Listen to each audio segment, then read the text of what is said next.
नमस्कार, स्वागत आप सभी का YouTube channel knowledge TV Haryana. आज 24 सितंबर बुधवार सभी हरियाणा वासियों के लिए 10 जबरदस्त घोषणा आदेश ऐलान। अभी अभी बड़ा ऐलान चंडीगढ़ से, क्या है पूरी अपडेट आइए देखते हैं। हरियाणा की सबसे तेज़ सबसे सटीक जानकारी के लिए चैनल को सब्सक्राइब जरूर कर लें। तो चलिए देखते हैं हरियाणा वासियों के लिए 10 बड़ी खबरें, घोषणा, ऐलान। पंडित दीनदयाल उपाध्याय की जयंती पर 25 सितंबर को पूरे राज्य में जिला स्तर पर लाडो लक्ष्मी योजना की शुरुआत होगी। इसको लेकर सीएम नायब सैनी ने मंगलवार को चंडीगढ़ में समीक्षा बैठक की। लाडो लक्ष्मी योजना की लॉन्चिंग की तैयारी प्रदेश सरकार ने पूरी कर ली है। प्रदेश सरकार पहले चरण में 1 लाख तक वार्षिक आय वाले परिवारों को, महिलाओं को लाभ देगी, लेकिन भविष्य में सरकार इस योजना के 3 चरण और लॉन्च करने पर विचार कर रही है। सरकार की योजना 5 लाख तक वार्षिक आय वाले परिवारों को, महिलाओं को लाडो लक्ष्मी योजना का लाभ देने की है।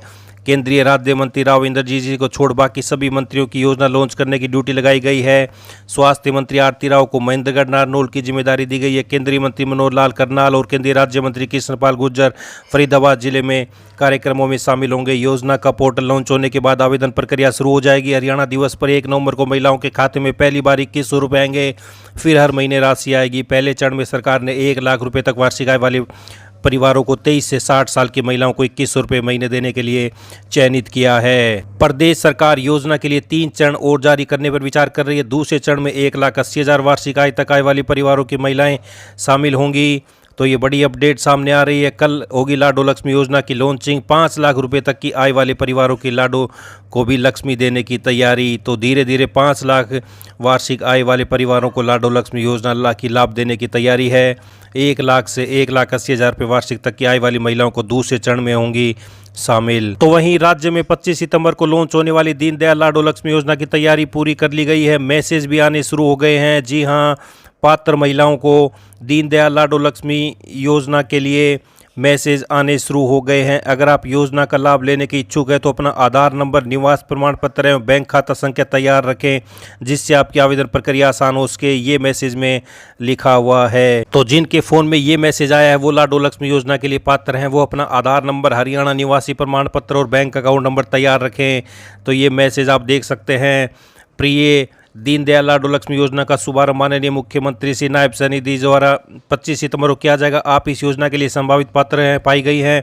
अगर आप इस योजना का लाभ लेने में इच्छुक है तो अपना आधार नंबर, हरियाणा निवासी प्रमाण पत्र एवं बैंक खाता संख्या तैयार रखें, जिससे आपकी आवेदन प्रक्रिया आसान हो सके। धन्यवाद। सेवा विभाग, हरियाणा सरकार। तो मैसेज आने शुरू हो गए हैं। कल इसकी लॉन्चिंग हो जाएगी। आइए अगली बड़ी खबर देखते हैं। हरियाणा सरकार अब परिवार पहचान पत्र पीपीपी को सिर्फ पहचान या आधार लिंकिंग तक सीमित नहीं रखना चाहती। अगले चरण में इस योजना का चेहरा बदलने वाला है। सरकार कृत्रिम बुद्धिमत्ता, आर्टिफिशियल इंटेलिजेंस के सारे पीपीपी को भूमि स्वामित्व रिकॉर्ड, आयकर रिटर्न, बैंक अकाउंट और टीडीएस डाटा से जोड़ने की तैयारी कर रही है।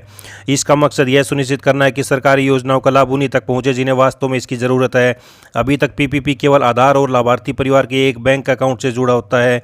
भविष्य में इसका दायरा काफ़ी बढ़ने वाला है। राज्य सरकार ने भूमि अभिलेखों को लिंक करने का काम पहले ही शुरू कर दिया है। अगले चरण में इसे सीबीडीटी के डाटा से भी जोड़ दिया जाएगा, यानी किसी भी परिवार की आय, बैंकिंग ट्रांजैक्शन और टैक्स रिटर्न एक क्लिक से ट्रैक हो सकेंगे। पीपीपी केवल पहचान का दस्तावेज नहीं रहेगा, बल्कि आर्थिक और सामाजिक स्थिति का पूरा डिजिटल खाका होगा। सरकार को उम्मीद है कि पीपीपी और एआई का यह मेल हरियाणा की लाभार्थी राजनीति को नई दिशा देगा। तो ये बड़ी अपडेट। परिवार पहचान पत्र से जुड़ेंगे टैक्स व जमीन के रिकॉर्ड। तो ये बड़ी अपडेट। आय प्रमाण पत्र की जगह डिजिटल ट्रैकिंग होगी। अभी तक किसी भी योजना का लाभ लेने के लिए आय प्रमाण पत्र, आधार और कुछ सहायक दस्तावेज देना अनिवार्य था, लेकिन अब तस्वीर बदल जाएगी। एआई संचालित सिस्टम सीधे यह पता सकेगा कि किस परिवार की वार्षिक आय कितनी है और कितनी ज़मीन और किस टैक्स स्लैब में आते हैं।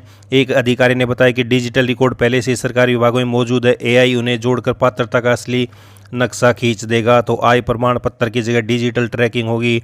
40 लाख से अधिक परिवार बीपीएल श्रेणी में शामिल हैं। आइए अगली बड़ी घोषणा देखते हैं। हरियाणा में बाढ़ जल भराव से फसलों में हुए नुकसान के आकलन के लिए विशेष गिरदावरी को लेकर असमंजस की स्थिति बनी हुई है। राजस्व विभाग ने प्रशिक्षण प्राप्त कर रहे 2600 पटवारियों की ड्यूटी फसलों की गिरदावरी के बजाय ततीमा अपडेशन में लगा दी है। ऐसे में विशेष गिरदावरी के काम के लिए महज 1500 पटवारी रह गए हैं। पटवारी पहले ही फसलों की विशेष गिरदावरी के लिए समय 15 दिन बढ़ाने की मांग कर चुके हैं। उनका कहना है कि कुछ इलाकों में अभी भी जल भराव की स्थिति बनी हुई है, जहां पहुंच पाना मुश्किल है। इस बार 6,397 गाँव के 5,30,000 किसानों ने 31.13 लाख एकड़ फसलों के नुकसान की जानकारी दी है। सरकार ने खराब हुई फसलों की विशेष गिरदावरी के लिए 25 सितंबर का समय तय किया था। यह 16 सितंबर से शुरू हुई थी। अब तक 17 लाख एकड़ फसल की विशेष गिरदावरी हुई है, यानी 13.8 लाख एकड़ फसल की गिरदावरी बाकी है, जबकि 2 दिन का ही समय बचा है। ऐसे में गिरदावरी समय पर होना संभव नहीं लग रहा है। पटवारियों का कहना है कि 25 सितंबर तक गिरदावरी का कार्य पूरा नहीं हो पाएगा। इसके लिए 10 अक्टूबर तक का समय दिया जाए। हालांकि विभाग ने गिरदावरी का समय अभी नहीं बढ़ाया है। तो 8 दिन में 17 लाख एकड़ फसल की विशेष गिरदावरी हुई। 2 दिन में 14 लाख एकड़ कवर करना संभव नहीं। 4100 में से 2600 पटवारियों की ड्यूटी 31 अक्टूबर तक तत्तीमा अपडेशन में लगा दी गई है। आइए अगली बड़ी घोषणा देखते हैं। DSSSB ने सहायक शिक्षक प्राथमिक के 1180 पदों पर भर्ती के लिए आवेदन आमंत्रित किए हैं। दिल्ली में सहायक शिक्षक के 1180 पदों पर बम्पर भर्तियां निकली हैं। तो ये बड़ी अपडेट सामने आ रही है, आप देख सकते हैं।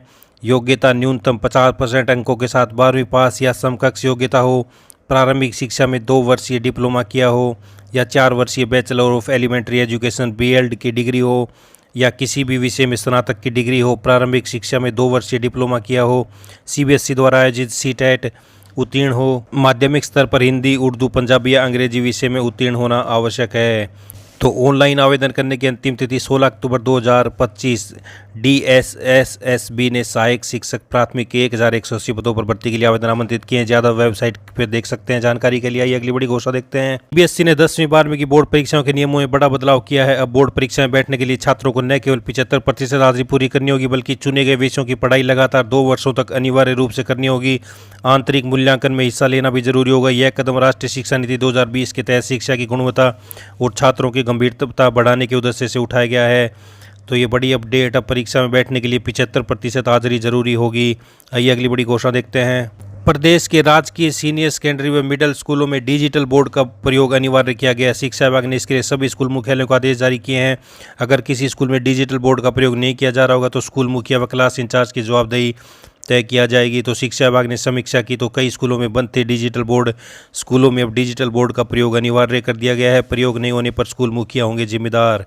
आइए अगली बड़ी घोषणा देखते हैं। हरियाणा में दिन का पारा 2 डिग्री तक बढ़ा। आधे हरियाणा से मानसून विदा हो गया है। अगले 24 घंटे में मानसून वापसी के लिए अनुकूल परिस्थितियां हैं। तो 25 सितंबर तक मौसम खुश्क रहेगा। इससे दिन का तापमान बढ़ेगा। कुछ इलाकों में हल्के बादल भी छाएंगे, मगर बारिश की संभावना नहीं है। आइए अगली बड़ी घोषणा देखते हैं। बच्चों में स्कूली स्तर से नवाचार और विचारों के सर्जन को बढ़ावा देने के उद्देश्य से शिक्षा मंत्रालय ने अटल इनोवेशन मिशन के सहयोग से विकसित भारत बिल्डथॉन 2025 नाम से मंगलवार को एक बड़ी मुहिम शुरू की है। इस अभियान के तहत कक्षा 6ठी से 12वीं तक के छात्रों से आत्मनिर्भर भारत, वोकल फॉर लोकल, स्वदेशी और समृद्ध भारत पर विचार मांगे जाएंगे। साथ ही वह कैसे इसे अमल में लाएं, इसे लेकर अपना प्रोटोटाइप प्रस्तुत करेंगे। इस प्रतियोगिता में उत्कृष्ट विचार और प्रोटोटाइप प्रस्तुत करने वाले छात्रों को 1 करोड़ रुपये तक का पुरस्कार दिया जाएगा। छात्र व्यक्तिगत या समूह के रूप में अपने विचार या प्रोटोटाइप प्रस्तुत कर सकेंगे। तो स्कूली बच्चे भी अब बन सकेंगे करोड़पति। स्कूली स्तर से नवाचार और विचारों के सर्जन को बढ़ावा देने के उद्देश्य से विकसित भारत बिल्डथॉन 2025 का आगाज। तो 10 बच्चों को राष्ट्रीय और 100 बच्चों को राज्य स्तर पर पुरस्कृत किया जाएगा। 1000 विद्यार्थियों को जिला स्तर पर इनाम दिया जाएगा। पंजीकरण 23 सितंबर से 6 अक्टूबर तक।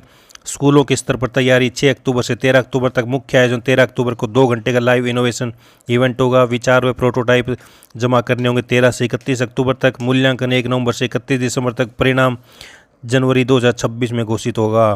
तो ये पूरी अपडेट। तो ये सभी हरियाणा वासियों के लिए बड़ी घोषणाएं, पल पल की अपडेट आपको यहाँ पर मिलती रहेगी। चैनल को सब्सक्राइब जरूर कर लें। बहुत बहुत धन्यवाद।